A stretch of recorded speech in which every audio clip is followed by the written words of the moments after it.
한 번 더 기도하시겠습니다. 사랑 많고 은혜가 풍성하신 우리 아버지 하나님, 베풀어 주신 모든 은혜에 감사드립니다. 이 시간에도 하나님을 갈망하는 마음으로 주님의 보좌 앞으로 나왔으니 이 시간 우리를 위하신 주님의 풍성하신 은혜와 복락들을 충만히 받아 누리는 복된 시간 되게 하여 주옵소서. 감사드리며 예수님의 이름으로 기도드립니다. 아멘.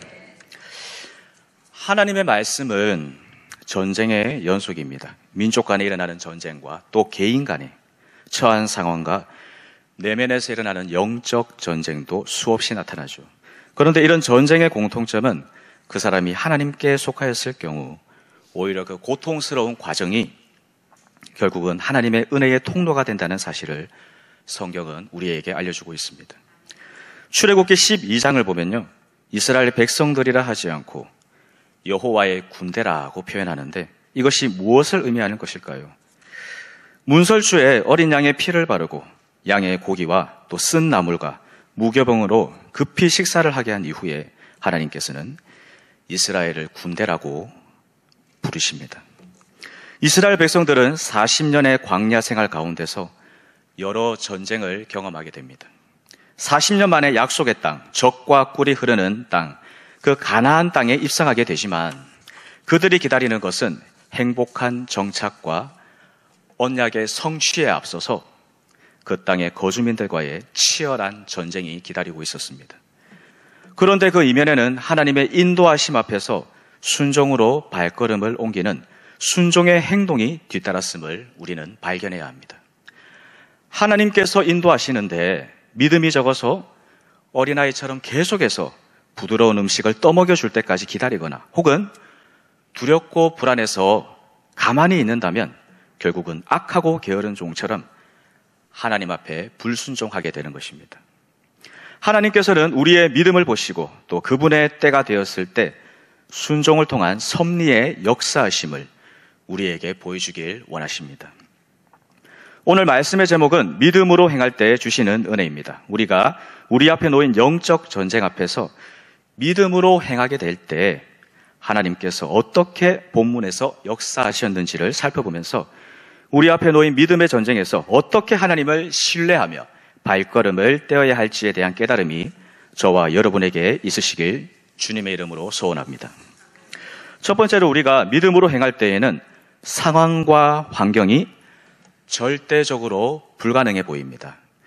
이런 상황이 성경에는 수도 없이 많이 등장합니다. 여리고 성 사건과 또 기드온의 300용사 이야기, 또 갈렙도 상황과 환경에 구애받지 않고 끝까지 믿음으로 하나님의 약속을 준비한 끝에 그 85세의 노인이 전장의 최전선에 나가는 장면을 우리는 목도하게 됩니다. 갈렙의 나이를 생각하면 신체적으로는 불가능해 보입니다. 그는 40년 전의 약속을 실제로 믿음으로 믿고 실제로 하나님의 때를 위해 준비한 것입니다. 그런 믿음의 준비가 실제로 있었기 때문에 갈렙이 전장 앞에서 그 85세의 노인이 뛰어나갈 수 있었던 것입니다. 이뿐 아니라 신약 시대는 어떨까요? 시대의 환난과 핍박 속에서 멸망해야만 당연한 초대교회가 오히려 환난과 핍박 속에서 역설적으로 이 주님의 사랑으로 확장되어서 결국은 그 당시 세계를 지배하던 로마라는 거대한 제국을 삼키게 되는 역사가 일어나는 것을 우리는 바라볼 수 있게 됩니다. 하나님의 말씀은 주님의 자녀들이 주님과 함께 할 때 불가능해 보이는 것들을 가능케 하심을 오늘날 우리에게 계속해서 깨닫게 해주고 있는 것입니다. 오늘 본문에서도 한창 전쟁 중인 이스라엘의 상황이 등장합니다. 본문 앞서 13장에서 보면 이미 블레셋과의 전쟁이 시작되고 있는데요. 13장 5절을 보면요, 블레셋군의 편제가 나옵니다. 그 수는 병거가 3만이요 마병이 6,000명이요 백성은 해변에 모래같이 많다고 언급합니다. 그리고 그러한 블레셋의 군세를 보고 두려움에 빠진 이스라엘 백성들은 뒤이어 6절에서 굴과 수풀과 은밀한 곳과 웅덩이에 숨습니다. 마치 아담과 하와가 선악과 사건 이후 두려워서 수풀에 몸을 숨긴 것을 떠올리게 하는 장면이죠. 이런 이스라엘 백성들이 주랭랑치는 상황을 보면 이 블레셋이라는 이방 민족 앞에서 학습된 패배주의가 이스라엘에게 만연해 있음을 발견할 수 있습니다.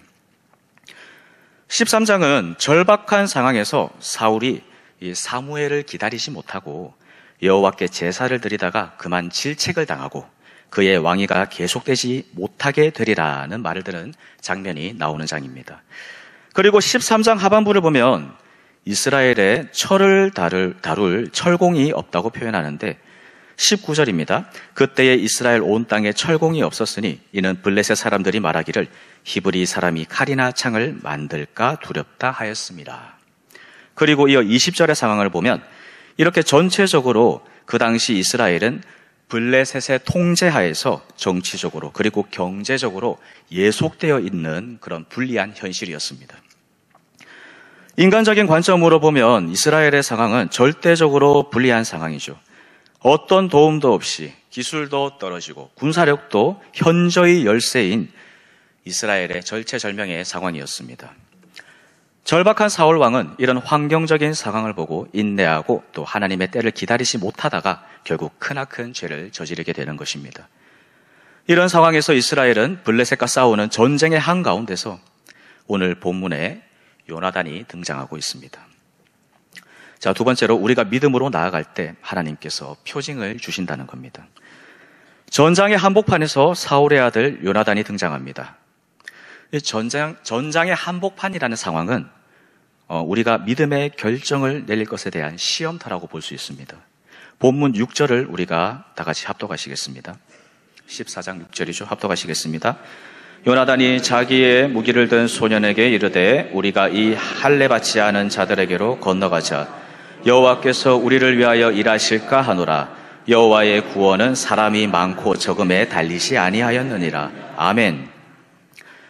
사람의 관점으로 보면 절대적으로 불가능한 상황에서 오히려 요나단의 믿음이 어떠했는지 우리가 역설적으로 알 수 있는 대목입니다. 여호와께서 우리를 위하여 일하실까 하노라.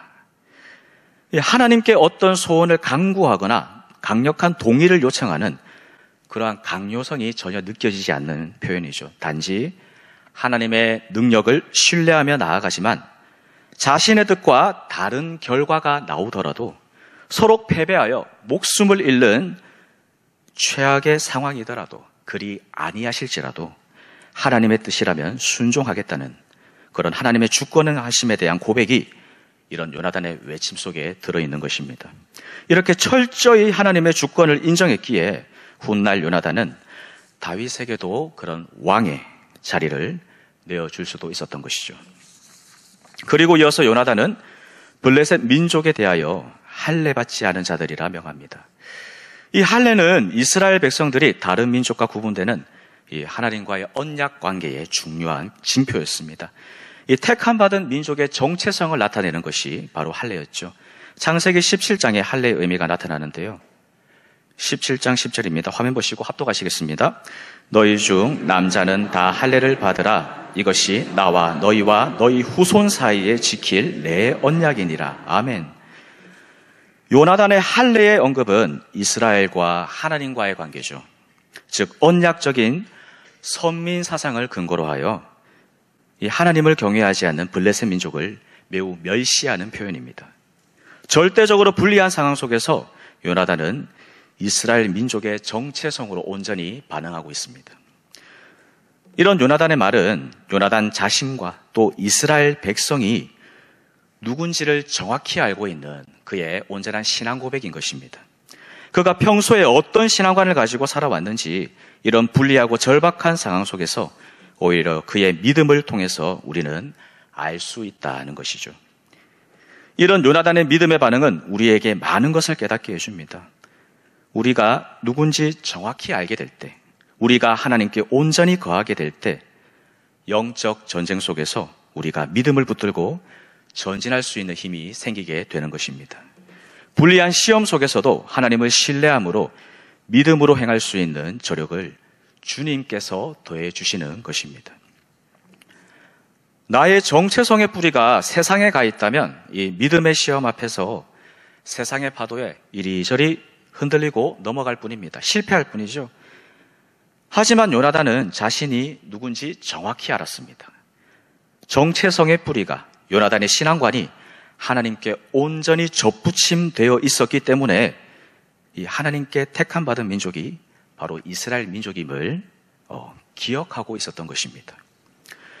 예수님께서도 우리가 어디에 있어야 할지, 우리가 어떤 신앙을 가져야 할지를 분명히 말씀하셨습니다. 신약성경 요한복음 15장 4절 말씀입니다. 화면 보시고 합독하시겠습니다. 내 안에 거하라. 나도 너희 안에 거하리라. 가지가 포도나무에 붙어있지 아니하면 스스로 열매를 맺을 수 없음 같이 너희도 내 안에 있지 않으면 그러하리라. 아멘. 자, 여기서 거한다는 원어의 뜻은 계속 진행되는 동작을 의미하는 머무르는, 변함없이 그 자리에서 상태를 지키는 것 등의 뜻을 담고 있습니다. 즉 우리가 열매를 맺기 위해서는 주님 품에 계속해서 전력하여 거해야 한다는 것이죠. 이 요나단은 주님 품에 거하고 있었습니다. 그렇기 때문에 분명한 정체성을 통해 여호와 하나님을 신뢰하는 믿음의 힘을 낼 수 있었던 것입니다. 우리는 어떨까요? 앞서 말씀에서 주님은 우리가 열매를 맺으려면 주님 품에 거해야 한다고 말씀하십니다. 우리가 주님 품에 거할 때 주님께서 가만히 계신 게 아니라 주님께서도 우리 안에 거하신다고 말씀하시죠. 이 주님 품에 일관되게 계속해서 거해야 하는데, 그런데 실상 현실의 방해 요소가 너무나 많습니다. 세상의 즐거운 것들과 편리함을 통해 우리의 오감을 만족시키는 것들이 너무나 많다는 겁니다.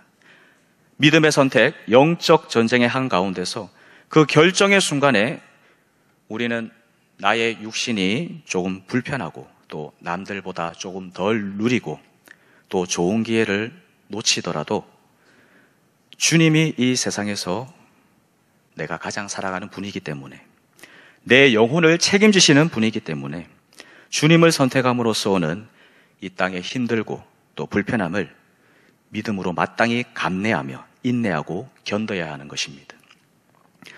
지금의 혼돈한 시대 속에서 우리는 더욱 주님 품에 거해야 하는 신앙관의 필요성이 대두되고 있습니다. 이 다원주의적인 어떤 세상의 가치관이 아니라, 세상이 말하는 성공관이 아니라 하나님 안에서 구별된 백성으로 세워져가는 성경적 가치관이 우리에게 더욱 절실히 필요한 시대입니다. 베드로전서 1장 6절에서 7절입니다. 합독하시겠습니다. 그러므로 너희가 이제 여러 가지 시험으로 말미암아 잠깐 금신하게 되는 없으나 오히려 크게 기뻐하는도다. 너희 믿음의 확실함은 불로 연단하여도 없어질 금보다 더 귀하여 예수 그리스도께서 나타나실 때에 칭찬과 영광과 존귀를 얻게 할 것이니라. 아멘. 주님께 거하고자 함을 방해하는 세상의 많은 유혹 속에서도 이 하나님의 진리를 붙들고 날마다 부으시는 신령한 젖을 사모하는 자들에게 은혜와 믿음을 더하여 주시고, 또 이런 믿음을 통해서 더 크신 하나님의 뜻과 경건의 능력을 우리에게 보여주시는 겁니다. 앞서 요나단은 할례라는 언약적 징표를 통해서 자신이 어디에 속해 있는지 확실히 구별하고 있습니다. 이런 구별된 정체성을 통해 요나단은 환경에 굴복하여 절망감에 빠지거나 또 패배주의에 빠지거나 억눌리는 반응이 아니라 역설적으로 하나님의 이스라엘에 대한 구원하심의 확신과 희망을 바라보고 있는 장면입니다. 거룩의 능력은 오직 하나님 안에 거할 때 나타나는 겁니다. 하나님의 말씀을 지키고 주님의 은혜 안에 거할 때 하나님께서 함께 역사해 주시는 겁니다. 다윗도 요나단과 똑같은 믿음의 고백을 하죠. 이 골리앗을 쓰러뜨리기 앞서서 소년 다윗은 사무엘상 17장에 나오는 내용인데요. 제가 알려드리겠습니다. 17장 26절입니다. 다윗이 곁에 서 있는 사람들에게 말하여 이르되 이 블레셋 사람을 죽여 이스라엘의 치욕을 제거하는 사람에게는 어떠한 대우를 하겠느냐. 이 할례 받지 않은 블레셋 사람이 누구이기에 살아계시는 하나님의 군대를 모욕하겠느냐. 이런 담대한 믿음을 요나단 그리고 다윗 서로가 가지고 있었기 때문에 형제보다 서로를 더 주님 안에서 사랑할 수 있었다 하는 것입니다. 상황이 불가능해 보이지만 요나단은 분명히 외칩니다. 여호와의 구원은 사람이 많고 적음에 달리지 아니하였느니라. 이 믿음은 환경을 초월해서 이스라엘을 구원하시는 여호와 하나님께 그의 시선이 가 있음을 말해주고 있습니다. 이스라엘과 함께 하시는 여호와의 능력을 기억하는 신앙이었습니다. 그리고 마지막 세 번째입니다. 우리가 믿음으로 행할 때 하나님께서 승리케 하십니다. 본문 9절에서 10절을 보면 이스라엘의 구원을 향한 하나님의 뜻은 확실하지만 혹여나 하나님의 뜻은 이 요나단이 계획한 작전, 그런 생각과 다를 수도 있기 때문에 요나단은 겸손히 그 상황 속에서 하나님의 주권하심이 개입할 수 있는 어떤 섭리적인 여백을 남겨드리는 장면입니다. 자칫 생명이 위태할 상황인데도 하나님의 주권하심을 자신의 생각과 계획보다, 심지어 자신의 생명보다 더 위에 두고 있는 것입니다. 요나단의 전략은 간단합니다. 자신을 본 블레셋 사람들이 우리가 너희에게 가겠다라고 하면 도망치고, 또 너희가 우리에게 올라오라 하면 여호와께서 블레셋 사람들을 자신들의 손에 넘기신 징표로 삼겠다는 겁니다. 요나단은 여호와 하나님에 대한 절대적인 믿음으로 이 일을 시작하죠. 그리고 하나님의 함께 하심을 확인하기 위해 마지막 결정적인 순간에 표징을 구하고 있습니다. 12절 하반절입니다. 여호와께서 그들을 이스라엘의 손에 넘기셨느니라 하고, 이 말은 이스라엘이 전쟁에서 승리할 것임을 확신할 때 사용하던 그런 관용적인 표현이었습니다. 믿음으로 나아갈 때 이 요나단이 구한 표징을 하나님께서 보여주십니다. 과거 믿음이 부족한 그 기드온이 하나님께 양털의 표징을 구했을 때 이 사랑이 많으신 하나님께서 계속해서 표징을 주셨던 것처럼 요나단이 믿음으로 블레셋과 싸우러 나갔을 때 하나님께서는 요나단과 또 그를 따르는 자들에게 이 믿음의 확신을 더하기 위해서 분명한 표징을 보여주고 계시는 겁니다. 15절입니다. 본문 14장 15절 우리 합독하시겠습니다. 들에 있는 진영과 모든 백성들이 공포에 떨었고 부대와 노략군들도 떨었으며 땅도 진동하였으니 이는 큰 떨림이었더라. 아멘. 요나단의 활약으로 인해서 블레셋 진영은 두려움으로 떱니다. 이는 요나단과 함께 하신 하나님의 주권하심으로 인한 떨림이었습니다.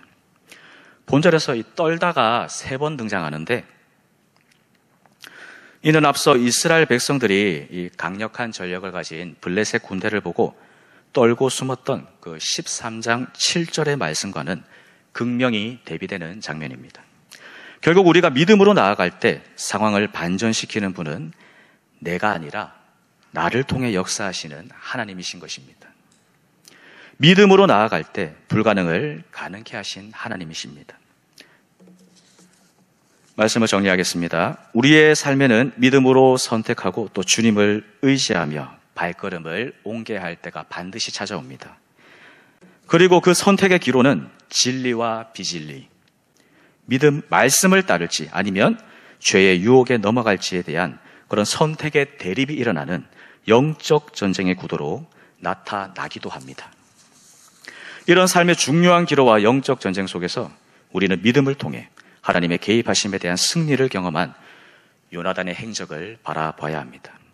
날마다 주님의 도우심을 구하며 믿음으로 행하고 역사하시는 은혜를 깨달아서 앞으로 닥쳐올 더 큰 시험 속에서도 함께 하셨던 이스라엘의 하나님, 요나단의 하나님, 나의 하나님을 기억하여 승리로 주님께 감사 영광 올려드리며 계속해서 주님 품에 거하는 우리 모두가 되시길 주님의 이름으로 소원합니다. 기도하겠습니다. 하나님 아버지, 주님의 크신 은혜 안에서 온전히 거하길 소원합니다. 우리의 심령에 더 큰 믿음을 더하여 주옵시고 불가능을 가능케 하시는 하나님의 주권하심에 나를 내어 맡겨 드릴 수 있게 하옵소서. 감사드리며 예수님의 이름으로 기도합니다. 아멘.